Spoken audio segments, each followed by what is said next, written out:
Dobrodošli na moj kanal. Količina sastojaka koja je potrebna bit će napisana ispod u opisu videa.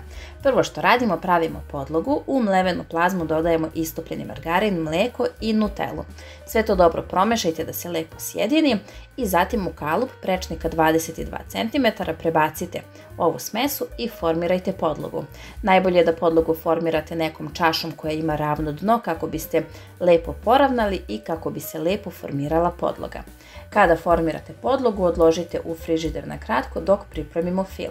A dok gledate kako ja ovo radim, želim da vas pozovem da me zapratite i da kliknete na zvonce pored kako biste mogli da dobijete obaveštenja kada izbacim svoj sljedeći video. A ukoliko vam se ovaj video dopada, slobodno mi možete ostaviti neki komentar ili lajkovati ovaj video.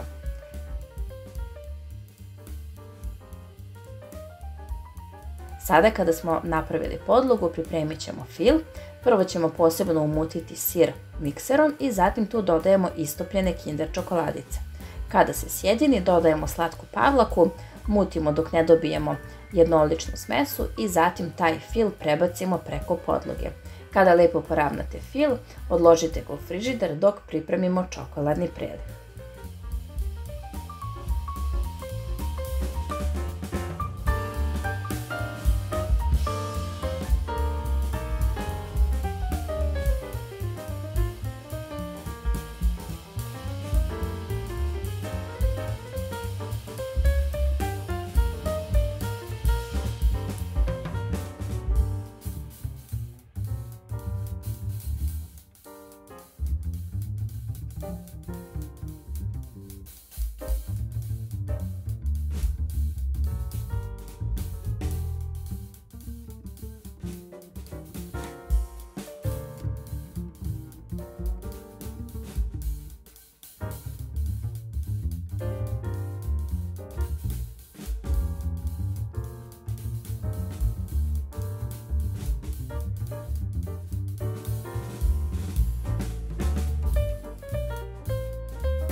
Kada smo pripremili fil, pripremit ćemo čokoladni preliv. Slatka pavlaka se zagreje do vrenja, ali ne smete pustiti da provri.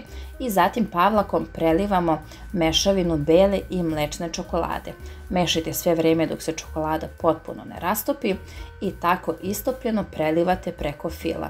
Ostavite u frižideru najbolje preko noći kako bi se lepo steglo i zatim izvadite iz kalupa i dekorišite po želji. Ja se nadam da će vam se ovaj moj recept dopasti i ukoliko budete pravili, pišite mi u komentaru kako vam se dopada. Hvala vam puno na gledanju, a mi se vidimo u nekom narednom videu.